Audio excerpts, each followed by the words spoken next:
Well, hello, and welcome to episode 92 of Drink the Movies. I'm Brian here, as always, with Michaela. Michaela, we are headed back to Rydell High this week. We're going to be doing some dancing, the National Bandstand. Maybe we'll be reuniting with the love that we met over the summer, and hoping that our friends don't give us too much shtick about it. But what have you been doing? You got the kiddo packed up. He's back off doing his schoolwork now. But what else has been going on? You enjoying some quiet time?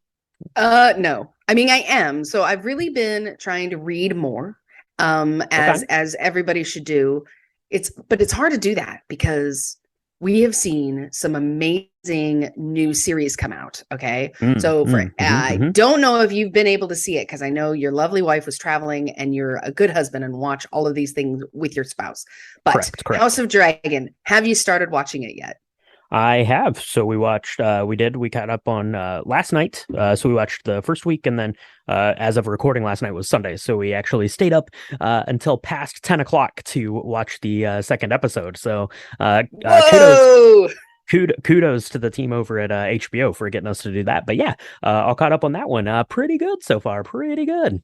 Yeah, Matt Smith, man, I am so excited for him because I feel like he kind of, took a weird turn in his acting career, at least on the screen after Doctor Who. He did so well with Doctor Who and he was so Hmm. amazing. And he did a couple of other movies that did well. He did one of the Terminator films and that was really interesting. Hmm. But I hadn't seen him in anything recently, and so I was so excited to see him. And he is amazing. He's just such a rich actor. Like he's just got Hmm. a richness to him that is so exciting. And there's a lot of newcomers, but also some of the cameos from people like the father from Fleabag is in as one of the Mm. council members, and I was so excited to see that. There's a couple other folks in there that be about so. Yeah, for sure, for sure. But yeah, that's pretty good. We got started on that, and we also got started on uh, uh, what is it called? Welcome to Wrexham. This is Wrexham. One of those things, but it's the documentary about Rob McElhenney and Ryan Reynolds buying the Wrexham football club, which is on Hulu. It's amazing because I love football slash soccer, depending on where you're listening to us from. I love those guys. I think they're hilarious, and I love documentaries. So it's like three things that are amazing, all rolled into one. So we watched the first Awesome. episode of that, and I'm excited to kind of see that play out and see the ins and outs and all of that stuff for that. But for now, Michaela, we better take a quick break because we have a lot to go over. We got to practice our dancing. We got to practice the hand jive. We got to get the car up and running. We have a lot to do. So let's take a quick break and we will be right back to whip up this week's cocktail. So this week's cocktail is entitled The Fabulous Pink Lady, which makes total sense Mm-hmm. since we're covering Greece. And it comes from the Cointreau website. So if you need more inspiration, if you get a big bottle of Cointreau and you want to use it and other things, go to that site. They've got lots of really fun recipes, and this is one of them. That's right. Cointreau is not just for margaritas anymore. It is also for a lot of other cocktails, including the Pink Lady. But yeah, we're going back to school, back to Rydell High. We're hanging out, and we wanted to pay homage to the Pink Ladies. The best gang around. They have cool jackets that are your favorite color, Michaela, and this cocktail is also your favorite color. It comes together pretty easy, and it is pretty delicious, I will say. It sure is. So what you're going to do is you're going to take 3/4 of Cointreau. If you don't have Cointreau, any sort of triple sec will do. Okay, so like an orange liqueur, that's what you need. And you're Hmm. going to Hmm. add that to 2 ounces of vodka, any vodka of your choice. Then you're going to add 0.72 ounces of fresh lime juice.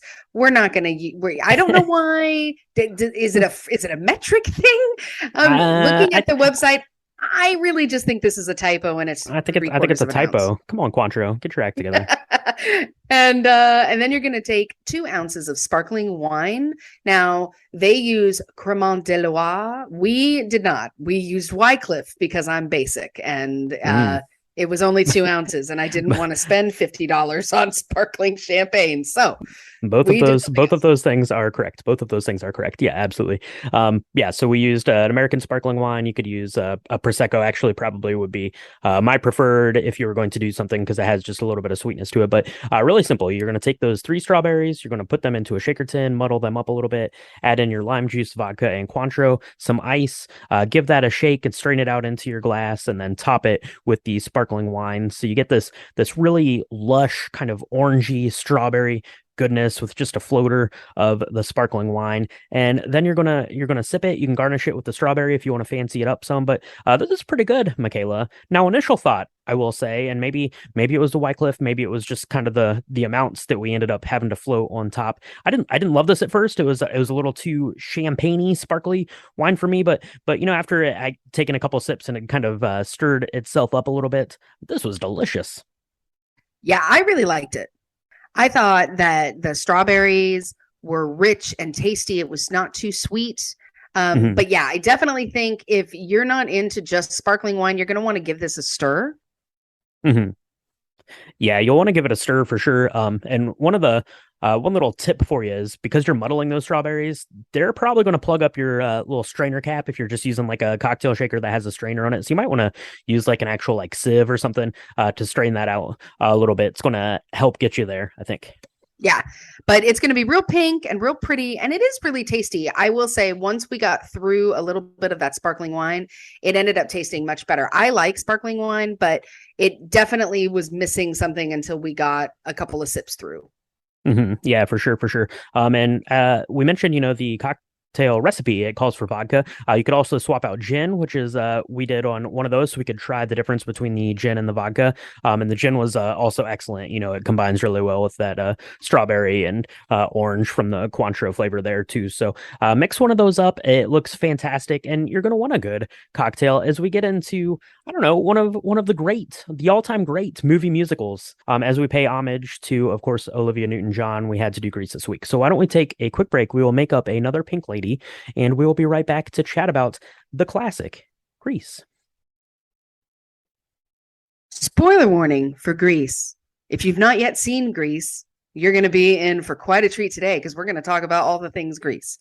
If you don't want to talk about all of the things that happened in 1978, then you should press pause. You should go watch it. You should make yourself up either a Pink Lady or a T55 T-Bird because both are amazing.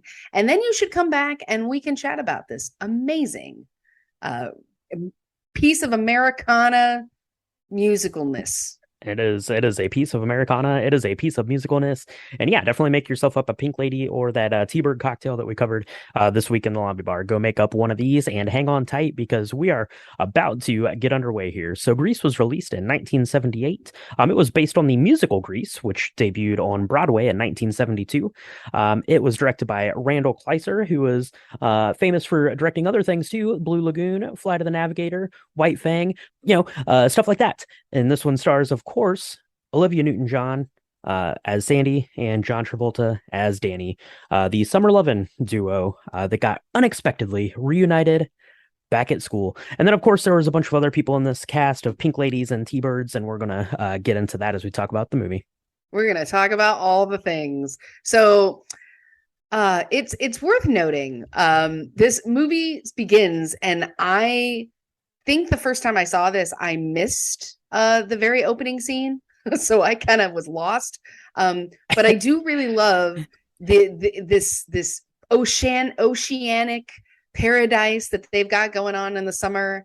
Olivia Newton-John is beautiful and vibrant and stunning, and John Travolta looks great, and they're doing all the things at the beach, right? They're doing all the fun stuff. They're making sandcastles and they're taking pictures and they're cuddling on rocks that are waves like crashing into them.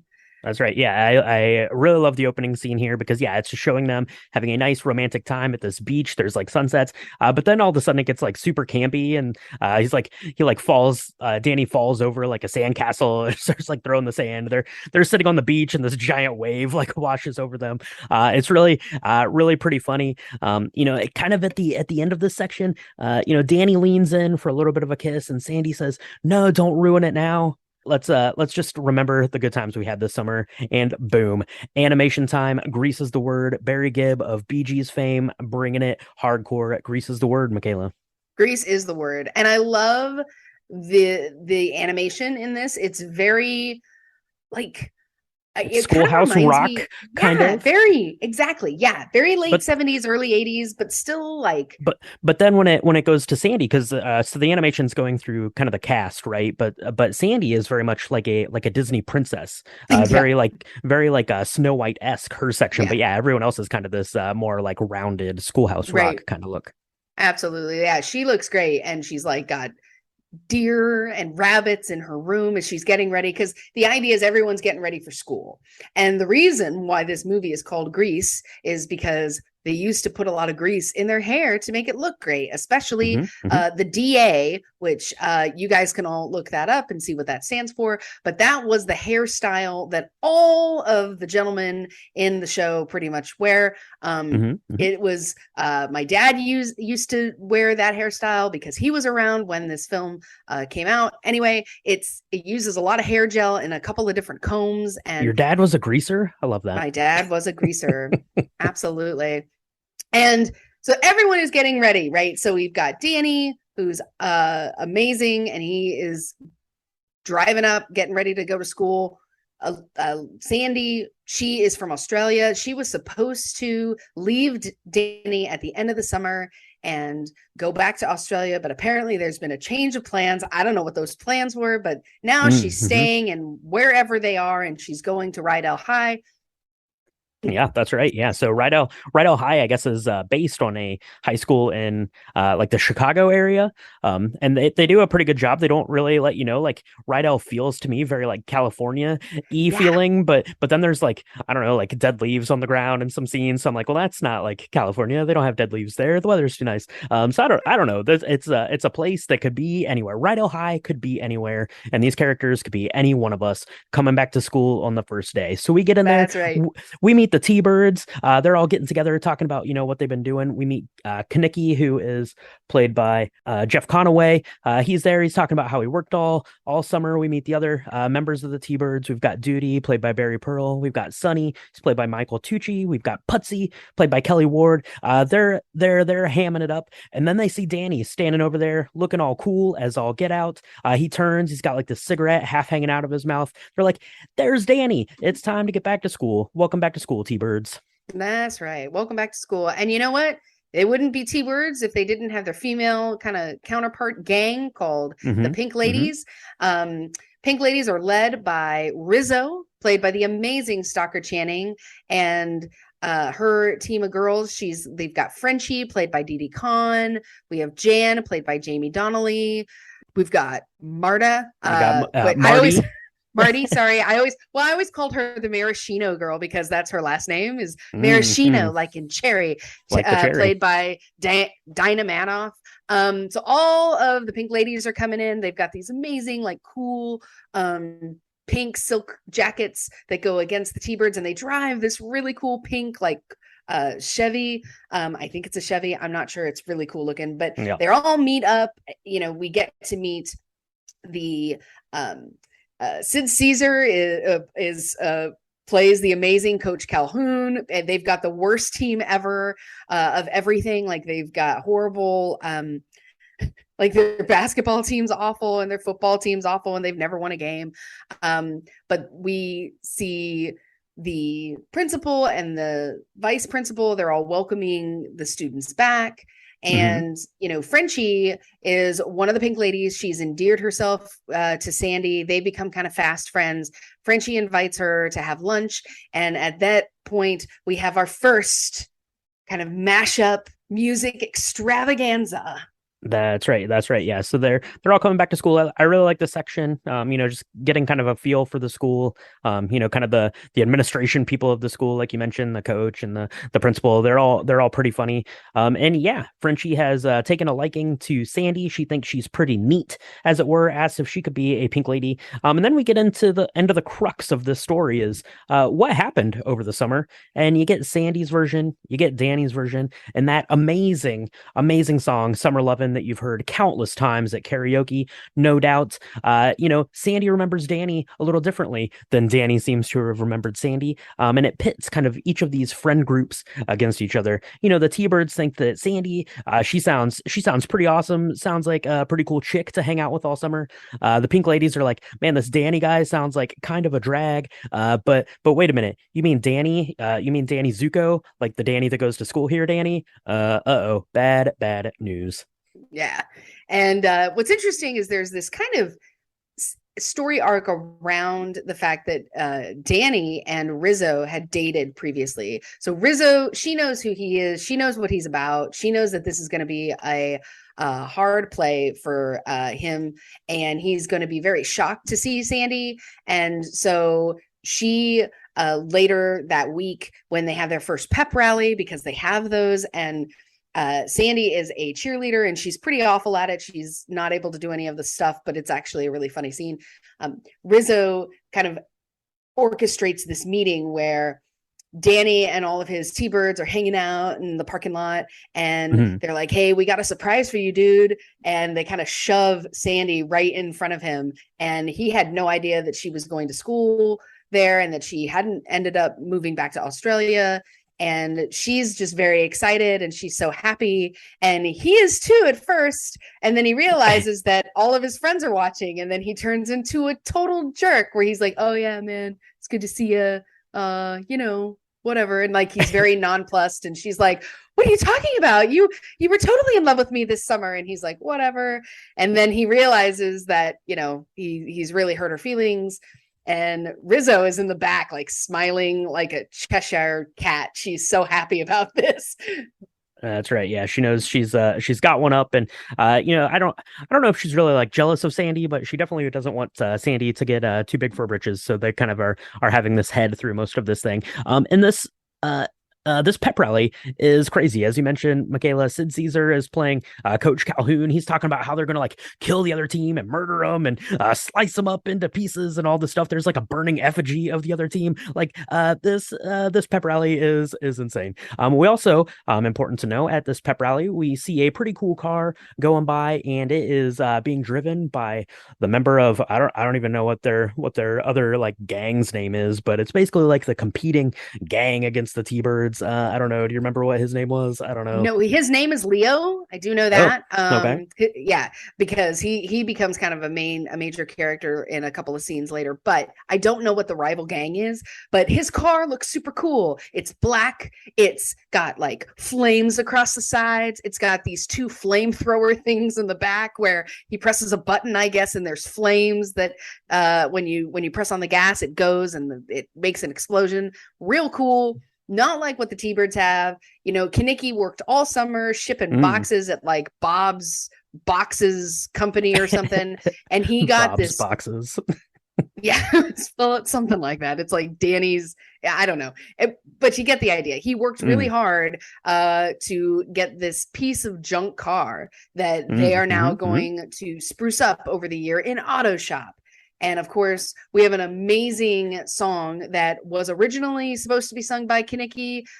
Because of the casting and directing, it is sung in this film by John Travolta, but it is the amazing Grease Lightning.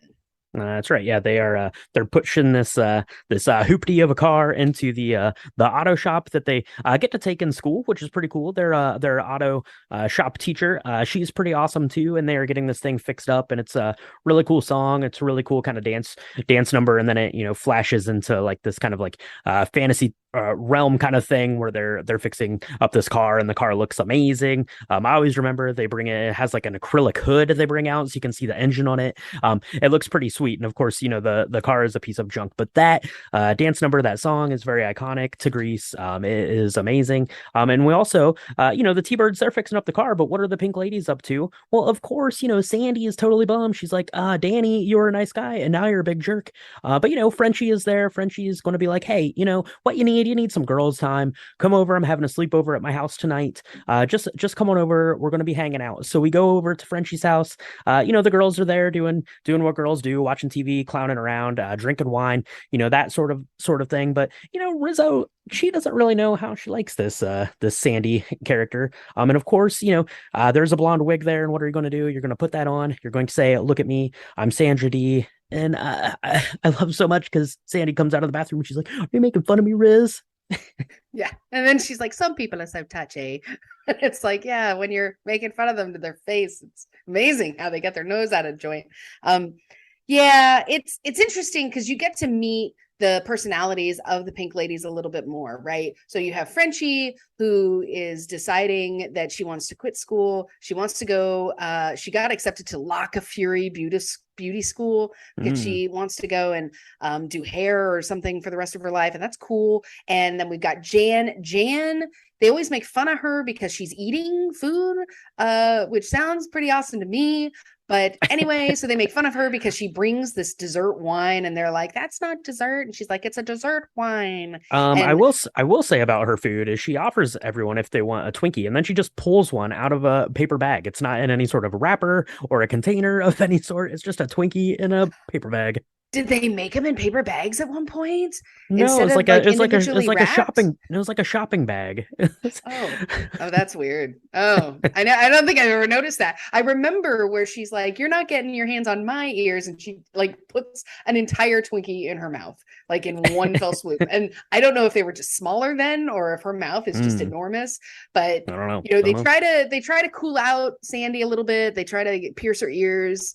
That does not go well. Then they make fun of her. And then she decides, I'm just going to go outside for a little bit. I'm going to get some air. And then, of course, we get the one Oscar nominated song in this entire film, which is her singing into a baby pool, looking at, thinking about reflections of Danny, singing Hopelessly Devoted to You. That's right. Yeah, it is a beautiful song, I will say. I do really like it, and yeah, she's just kind of like walking around outside of this house, and yeah, it ends with her looking longingly into a baby pool at a aquatic reflection of John Travolta. It's pretty great. So yeah. So what are we gonna do? So we've got Grease Lightning coming together. We've got the girls trying to figure out what they've got going on. Yeah. So I don't know. I don't even know to progress the story along here. So Rizzo leaves. Remember, she gets tired of Sandy and she's like, I'm leaving because the boys, the T-Birds, that's right. They realize they show up. Danny They show up at the girls' really party. likes her. Right. And they show up kind of quad. They kind of Romeo-esque underneath their bedroom window. And of course, Frenchie's like, they can't come in here. My folks will flip. And so they're like, the girls are like, oh, Sandy's out in the back screaming about how hopelessly devoted she is to you. You should have gone in the back instead of out in the front, Quasimodo here underneath the Yeah, and Rizzo balcony. climbs down like the trellis, like the rosebush trellis. Right. One of the T-Birds is like, "Hey, you don't got a net or something like that." So she gets in. Her and Kinnicky are going to go off. Right, she gets one last jab in at Danny, who's he's like, "You guys are all acting immature. Leave me alone. Stop giving me a hard time." But Kinnicky and Rizzo are going off to, I don't know, some sort of like makeout point. Right, there's like several cars there. They're making out. It is getting hot and heavy. Kinnicky is trying to be responsible, pulls out a condom, doesn't go that good. You said that you didn't even remember this part, so I guess I don't remember this part. The PG was too PG adult for regular TV, I guess. So for I Michaela's remember viewing. seeing it now, but as a kid, I remember that they made out in the car. I did not remember that he pulled out a condom. I was like, I thought it was just implied. So they're in the car. You don't see anything. But just so you know, as a parent, this is the part where I fast forwarded through when I was watching it with my kid. So, but I will say Leo in his really hot sports car with the flames along the side, he's there with his girlfriend. They end up backing into Kinnicky and his girlfriend's car and Rizzo's car, and they kind of make fun of his car, and that's not good. And we immediately go to kind of the next scene, which is jukebox kind of scene. I love can we just talk a little bit about the diner that they go to, the neighborhood diner? Yeah, that's right. It's called the Frosty Palace. Now, the Frosty Palace, it looks amazing. So I don't know if this is an actual diner, if this was a set that they built. Because even like the outside of it, like the Frosty Diner looks huge. Like it's on like this huge like corner of the street. It looks all cool. It's got like fake snow, like kind of like plasticky sort of like snowman material on the outside. It looks awesome. And then this diner looks super cool. And of course, yeah, Sandy's in there. She's with some new guy. Things progress very fast at Rydell High, I will say. After the first day of school, but she's there with the guy. She's like, "Give me some money, I'll go change the jukebox." So she goes over to the jukebox. Danny sees her, and he's trying to play it all cool because Sandy's like 1 foot away from her. So he like takes this long walk around the table and around, and he sits over by the bar, and then he's kind of like looking over at her and tries to like pretend to make eye contact, and then he kind of slides up and he's apologizing. He's like, those are just my friends. I was showing off for my friends. I really did have a great time with you. I'm not really like a jerk of a guy. I'm really a nice guy. She's like, I don't know. Doubt it, guy. Doubt it. Yeah. And they start to make fun. He's making fun of this other guy, Jim or Buck, or I don't know what his name is, Carl maybe. And she's like, he's so simple. Like he doesn't have to think about how he feels about me. He doesn't really think. Like he's just kind of there, and he's not a bad looking guy. And of course, Danny's like, well, oh my gosh, he's such a jock. He like all he does is sports. And then she's like, well, what have you ever done? And so then, of course, Danny Zuko, he's like, you know what? On the sly, I'm gonna go and I'm gonna try and do something other than be a T-bird with my life. So he goes, and of course, he talks to Sid Caesar, who's the coach.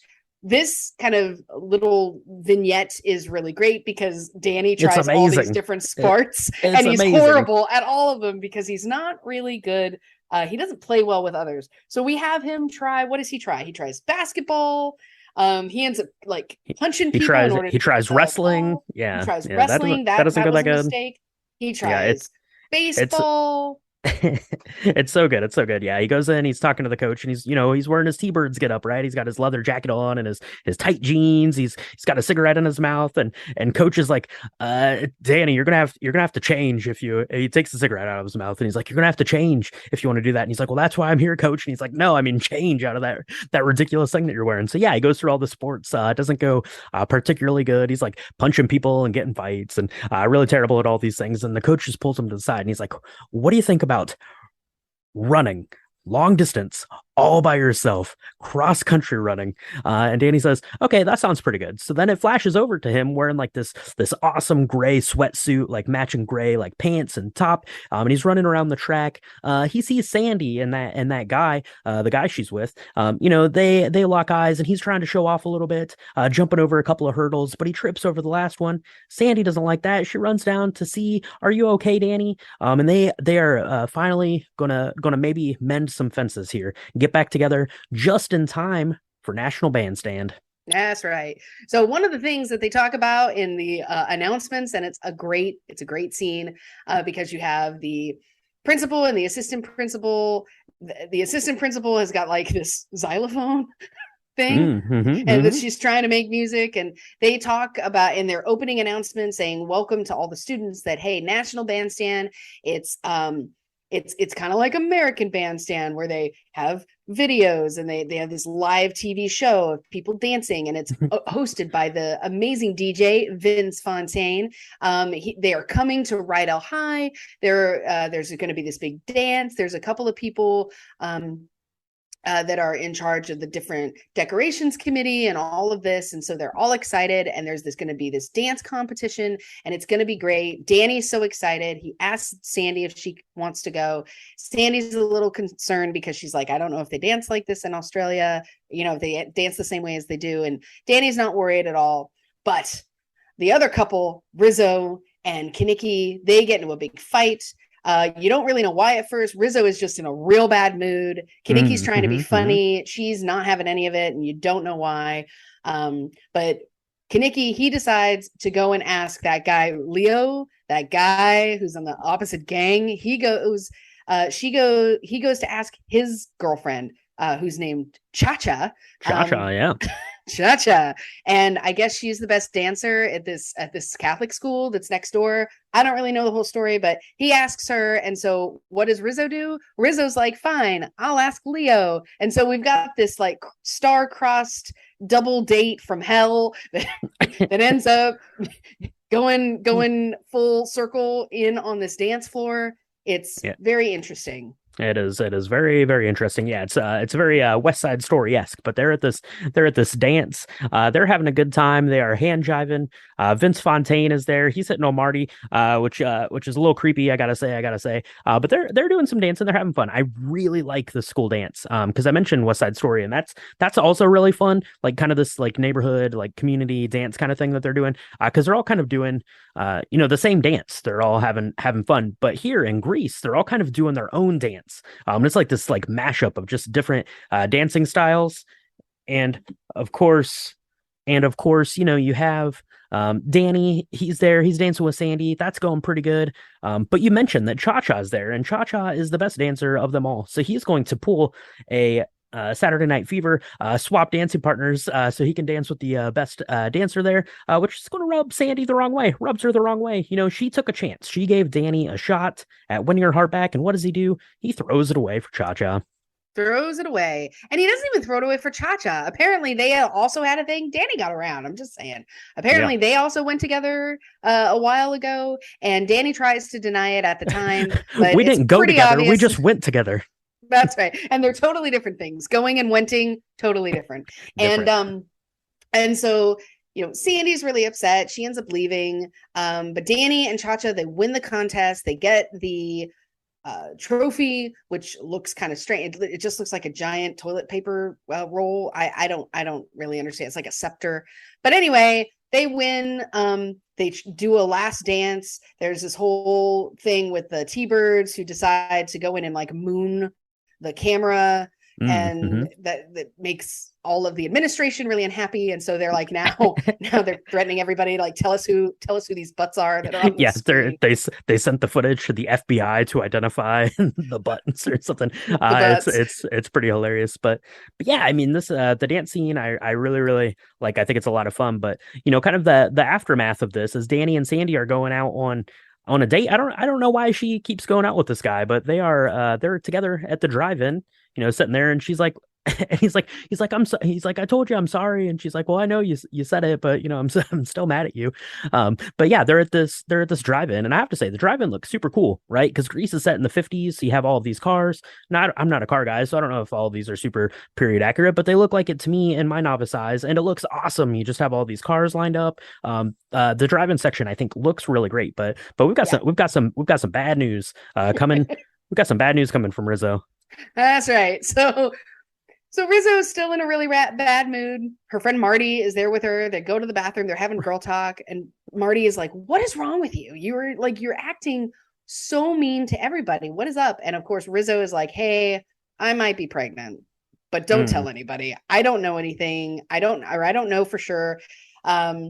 I don't know how it was in 1958, finding out you were pregnant. I think it was one of those things you had to go to a doctor to get that confirmed. It wasn't like today where you... Well, it would have been in the 50s. So yeah, definitely you would have had to have gone to a doctor. Yeah. Yeah, you'd have to go to a doctor to get it confirmed. So she's just kind of waiting to see if, her body is carrying a child or not. So that's very stressful. That sounds real bad. I'm glad we live in a world today where we can find those things out pretty quickly on our own in the comfort of our own house. So she's upset. She's like, I don't know. I got to talk to Kaniki. I haven't told him yet. And, in the meantime, Marty, don't tell anyone. And of course, Marty's like, absolutely not, sister. I'll take it to the grave. What does she do? She turns around and she talks to one couple that talks to another couple. And this scene is so great because it's basically this lineup of cars, and everyone in the car ends up talking to a person next to them in another car. And so this news legitimately travels like 50 feet as Rizzo is walking behind them, and then meets up with Kaniki. And then Kaniki's like, hey, I just heard something because someone has literally just told him that, Rizzo is expecting. And of course, Rizzo is trying to play it really cool. And she's like, what do you care? And he's like, well, I mean, I don't run away from my mistakes. Like, if you need something. And she's like, ah, man, don't even worry about it. It was somebody else's mistake. And so, of course, Kaneki is relieved and kind of non-committal about it and walks away. But she looks completely devastated because she really likes Kaneki and she doesn't want him to know that it is his if she's pregnant, and that she's terrified, and that, she's doing all these things because she loves him. And it's bad. It's bad news bears. It is bad news bears, and it's bad news bears on the Danny Sandy front too. As I mentioned, Sandy obviously she's still a little burned by Danny's dancing with Cha-Cha. Danny tries to smooth things over though. He tries to give her his ring, which is kind of funny because he like elbows her when he's trying to take it off, and like he can't like keep from laughing, which I think is probably just John Travolta laughing because the way Olivia Newton-John reacted to it, which I think is kind of fun. But he gives her this ring, and I love this. It's like a freaking light switch because she's like, I'm mad at you, Danny. Oh, that's my ring. Thank you. I'm so happy. I couldn't be more happy in the whole world right now. But that happiness doesn't last for very long because she still gets mad at Danny anyway. And end up leaving. And that, of course, gets us to our next song. It's Danny, John Travolta singing Oh Sandy, why I as he's sitting. And it's really cool because he makes his way up to it's like a playground at the drive-in. And so you have the big like movie screen in behind him. You've got like the the stars are shining bright. It looks really cool. And this song is pretty great. But yeah, everyone is kind of on the outs right now. So you got Danny and Sandy. That's not going great. You got Rizzo and Kaneki. That's not going that great. They're about ready to have a head off with this other gang. So good news on one hand. Grease Lightning is up and running. It is looking pretty good, looking great. But we are headed to Thunder Road, and we are playing for keeps. We're gonna have a race with that guy. What'd you say his name was? Leo. Leo has challenged us to a race. We can't back down. So we go. We show up and he says, what does he say? He says, we're racing for pinks. That means pink slips. So if you lose your race, you lose your car. Get out of here. But Kaneki's not going to back down until he gets a very, very, very light bump on the head. A very teeny tiny bump on the head. But I do love this scene because this really does show the friendship that Danny and Kaneki have for one another. And the fact that even at the very beginning, you can see this where Danny is upset that he's hurt Sandy. And Kaneki even asks, he's like, are you still upset about that girl? And he's like, no, man, no, I'm not. But then Kaneki's like, we should go and do this romantic thing underneath the, Frenchie's second story bedroom window. We should do that because you do really like her, right? So Kaneki's kind of got this serious, undertone of friendship with Danny. And so, of course, Kaneki asked Danny if he would ride with him at Thunder Road.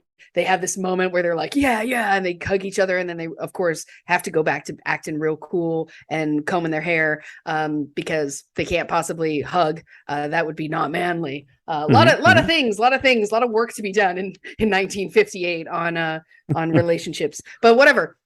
So then, as you say, Kaneki gets like this baby tap on his forehead and now is like, can't possibly drive on his own. So, of course, Danny ends up taking the wheel and, Leo's girlfriend, Cha-Cha, is there and she's got, a scarf and she's going to pull her scarf off and use it as the flag for them to go down and back on this kind of spillway in the middle of the city. And it doesn't look like it's that unsafe. Like it looks like it's because they're not doing this on like a drag road or anything like that, but there are no other cars. However, Leo's car has all these weird things on it that hurts Grease Lightning. So yeah. Danny's trying to drive the Grease Lightning car, which is now looking really good. Now we're almost to graduation. We've moved through a lot of months very fast. And the body shop and the auto shop people have done some great work on it, but it gets a little banged up. But due to Danny's amazing driving, he ends up winning Thunder Road. And yes. Leo is real sad because now his lightning car, his flame thrower vehicle has to go away with Danny. Yeah, It's a that's right. shame for him. Yeah, his car has like some weird like spike things coming out of the tires that like tears like a hole through grease lighting. It's bad. I will say it looks pretty cool because they're on like this embankment, so they like drive up and they're like driving on the side of it. Like it looks really cool. Like it's a pretty good action set piece for this musical, I will say. Yeah. But you know who is there to watch this race unfold? That is none other than Sandy. She is there. She is watching all of this. And of course, she takes away the most important lesson is that she should change exactly who she is to get the boy that she wants. And that's what she's going to do. She gives a little reprise of "Look at me, I'm Sandra D." And she goes off with Frenchie. She says, "Frenchie, I know you're a beauty school dropout. You had that whole song Frankie with Teen Avalon. Angel with Frankie Avalon, which we didn't even talk about. But I know you dropped out from beauty school, but you can help me. You can get my hair real big. You can get me into some tight leather like pants and top. And that's exactly what Danny wants. So that's the route we are going. We are going. It is the last day of school. They are having this last day of school carnival. I don't. Did your school have a last day of school carnival? We did like I think we had like a water balloon fight like one year I think that I was in school, but we definitely didn't have a giant Ferris wheel and carnival rides and hot dog stands and fun houses. That didn't happen. That didn't happen in my You know, school. I did ask my dad about that back when I first saw this. And I think because insurance was not a thing at that time, or maybe it Mm, was, but it was real cheap, that was much more common. I mean, because in the movie, this is a real carnival. There are real rides, like huge rides, like the mm. Ferris wheel and the tilt-a-whirl. There's tons of rides that That's they right. have like kind of parked out on the back. I want to say the back nine. It's like the back of this school. And Yep. so they have this really great like commencement congratulatory speech between where they show kind of vignettes of the people and say who they could end up becoming, and like Jan Hmm. could be the next Rosemary Clooney and all of that. I think Duty could be the next Vice President Nixon or something, and it's pretty funny. But yeah, they have this massive carnival in the back, and you get to see Rizzo is actually on one of the Yeah, rides. she's on the Ferris wheel. Yeah. She's on the Ferris wheel, and Kaneki sees that, and he's like, "Hey, you can't be on that. You need to get off of that ride. You can't be on that ride in your condition." And she lets him know that, hey, it was a false alarm. She's not pregnant. All is right with the world. N- Everything's fine. And so Not a Kaneki, broken typewriter after all. not a broken typewriter after all. And so Kaneki is like, hey, like I'd like to maybe make an honest woman out of you. And Rizzo's like, dude, if this is a line, I don't want to have anything to do with it. And he's like, no, I'm serious. Like I really want to do that. And she's like, all right. So then they start making out like crazy all over the place. And then Danny, he shows up to see the T-Birds. And what is Danny wearing? It wasn't just Sandy that did the changing, Brian. But It that's right. wasn't Yeah. just Sandy. Danny tried to change as well, right? Because he's in his Letterman's sweater because he lettered in track, behind the scenes while the T-Birds were running around acting a fool. He got his act together and did some cross country running. I got the sweater. Looks like I don't, looks like a very professional, scholarly sir. But of course, he looks over. He sees Sandy. She comes out in those tight black pants with her giant poofed up hair, and he says, "Ooh, that's exactly you're the one that I want." And we get that song, and it's pretty great as they're going around kind of this carnival. They of course end up on like that shake thing on the fun house, which is kind of like that one like real iconic kind of visual you get from the film here of Grease. And you do that, and yeah, everything is going to plan. Everyone is paired back up. You get all the pink ladies, you get all the T-Birds there dancing, having a good time. And we only have one more thing left to do, Michaela, and that is a wop babaloo wop. A wop bamboo. That's right. That's right. We go together. It is really fun. It's amazing. I love this last like dance number as it's going around to all the couples doing exactly what they want. I love it. Yeah, me too. My favorite part is at the end. So at the end, they do this dance lineup. And you probably know more about what it's called than me, but it's they had it at the dance with Vince Fontaine, Hmm. Hmm. where you line up, and you have the boys on one side and the girls on the other, and one girl and one boy kind of dance down the line while everybody's watching, and the line just kind of continues that way. Well, they're doing that again, only when they do it again, it feels almost like a curtain call, actually, Mm-hmm. which is pretty Yep. amazing. And but at the end of it, they hand everybody their yearbooks, so that's kind of fun. And then of course Danny and Sandy are the last ones to come down, but they are not walking down, they are driving down this amazing car that we see from the dreams of Grease Lightning. It's the red car with that acrylic top where you get to see the engine. I don't know where it came from, but it's a thing of dreams. And That's Danny right. and Sandy are in it. And somehow that Grease Lightning car takes flight.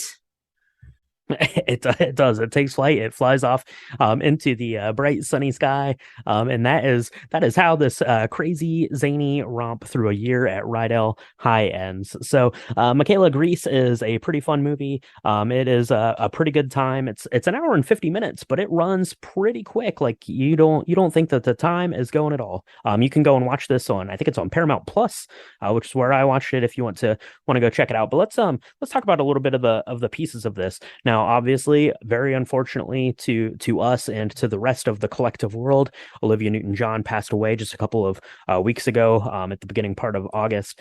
So of course we needed to pay homage to her, and we wanted to talk about one of her films, and probably the most iconic role that she had was as Sandy in Grease. So we wanted to talk about it. So Michaela, Olivia Newton-John, really good, really good. Really good. Yeah. I mean, she did a couple of other things that I loved. I loved Xanadu. That Mm, came very shortly after this. yep. Of course, she sang that wonderful hit song, Let's Get Physical. That was Hmm. amazing. But yeah, I mean, it's very hard. I think Sandy, the character Sandy, is very hard to cast. This musical has been out and around since 1972, and it's very hard to get a good Sandy, because I think we are always going to be comparing the Sandy that we see on stage to the Sandy that we Hmm. see on the big screen. She was just amazing, and she has this really beautiful way of where it's totally believable that she's very sweet and pure and innocent. And then at the end, when she's all in leather, there's a moment where she's singing and she's kind of asking Danny to like come up the stairs to dance with her. And it's Hmm. really sultry and very seductive. And she can do it all. Her music is great. Her voice is like honey. It's really she's just so wonderful in this. And it's really sad. The world definitely is going to miss her a lot. Yeah, she was definitely, coming off the heels of this, and obviously all of her recording work. She definitely, we talk about people being like America's sweetheart and stuff like that, but she was very much like the world's sweetheart, coming off of this, and she did a lot of good in the world then. So, yeah, definitely very sad about her untimely passing earlier this month. So wanted to make sure we, paid honor to her, and then John Travolta, just off the heels of Saturday Night Fever.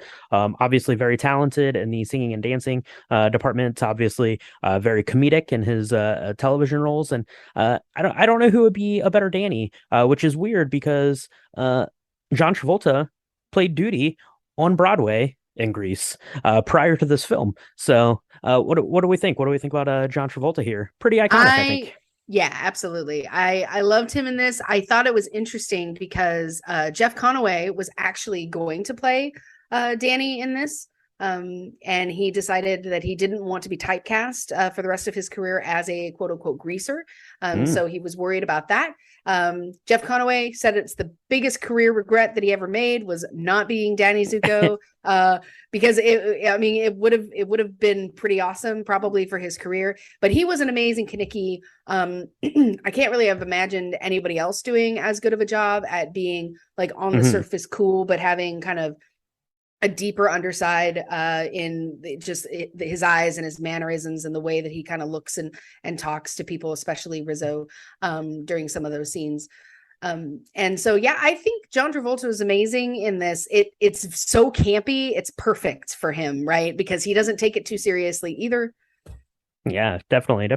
Yeah, and I mean he's so good, and I guess kind of in fairness to to being typecast. John Travolta kind of was typecast like in these kinds of roles, for the next kind of almost decade of his career before he kind of broke back out of that and got into some more esoteric stuff and some more action kind of oriented stuff. So yeah, so I mean, it's hard to say, looking back. In that sense. But what else do we have in the cast going on here? We have Stockard Channing as Rizzo. Excellent. I love kind of her attitude and tone and demeanor through all of this thing. Kind of like the scorned, not scorched earth, but definitely has a chip on her shoulder throughout this thing. Yeah. No, she's super tough. When I was a kid, I never wanted to be Sandy. I always wanted to be Rizzo. I just thought she's kind of a person who can take care of herself. She doesn't need anything. She doesn't need anybody. And even though she really loved Kinnicky, she wasn't going to bring him down. I mean, there's they make light of it really in the show, but in 1958, if you got pregnant and didn't want to be pregnant, much like today in some states, there's not a lot you can do about it, and it's can ruin people's lives. You end up having a kid that maybe you don't want. That can have detrimental effects on the kid and the rest of society. So we don't talk much about that. They don't talk about that, but the fact that she's not willing to tell Kinnicky, hey, it's yours and you got to marry me or you've got to do anything and set him up for that. She was like, I got myself into this. I can figure my way out and I'm just not going to involve anybody. For right or wrong, I always thought that was really a pillar of strength that she had. And again, the way her facial mechanisms are just really deep for the fact that she only has one song that she sings on her own. It's Worst Things That I Could Do, and she's talking about how they're, other than kind of date and like boys and be kind of this powerful girl that won't take any crap from anybody, there are other things that she could do and that are so much worse. And as she's singing to Kinnicky, it's really beautiful, and she hits a lot of really lovely high notes. I don't think Stockard Channing is I don't think she's a trained singer, but she sounded really great. She's really good. Didi Khan as Frenchie is really good, and like kind of the storyline we were talking about it yesterday, how she drops out of beauty school because she gives herself some wickedly awesome pink hair, and now wickedly awesome pink hair is something that's really cool. So maybe Frenchie was just ahead of her time, and Frenchie got to reprise her role. Didi Khan did in Grease too. So I guess maybe should have stuck it out with beauty school there. I don't know for sure, but a lot of good music in this one. It's hard to pick a favorite. Of course, you got the Oscar nom for "Hopelessly Devoted to You" that Olivia Newton-John sings, but of course, "Grease Lightning" is like the iconic one, and "Summer Lovin'," like I mentioned at the top, karaoke parlors around the world are probably playing it right now as people get up and sing their duets. But love the title track. That was new. That was an addition for the movie. "Grease is the Word" that Barry Gibb did. Really great, and yeah, just a really great soundtrack. I think that this is like the seventh or eighth best-selling movie soundtrack of all time, which is pretty great. It sold something like 7 or 8 million copies, so pretty cool there. Yeah, absolutely. Yeah, no, I definitely think it's a film I probably watch once a year, once every couple of years.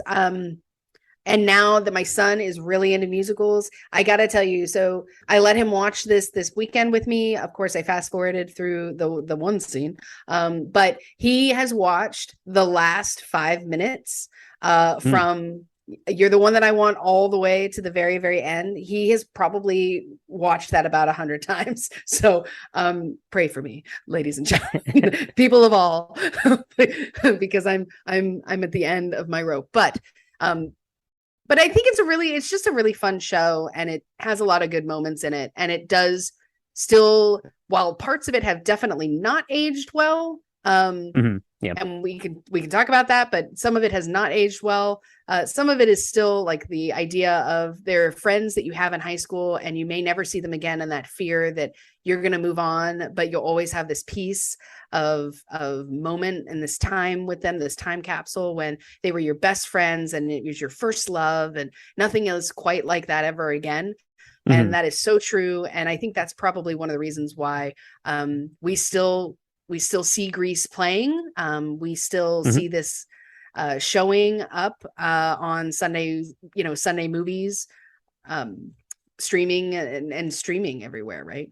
Yeah, kind of same as you. I don't really remember like the first time I would have seen Grease, but it was just something. It was on TV a lot, at least every couple of months. It probably was hitting up onto like a Sunday matinee or something. So yeah, just a really fun one. There's some maybe some things that haven't aged as well as other things, but I think generally speaking, kind of the themes and the tone of this movie are fun and lighthearted and pretty good, and the cast is so great. And then of course we got a lot of years of John Travolta and Olivia Newton-John doing stuff together, and kind of kind of keeping that summer loving alive for everyone. So let us know out there if you have seen Grease, if you're a fan of it, if you've seen it on Broadway or at your local theater. Let us know that, and let us know if you make up a pink lady or a T-bird from this week's lobby bar. Let us know and take pictures and send them in because we want to see it. We want to know all of that stuff. We want to hear your rendition of these Grease songs. All that stuff. So send it in. You can do it. You can tag us on Instagram and Twitter. It's at Drink the Movies, and on Facebook.com/Drink the Movies.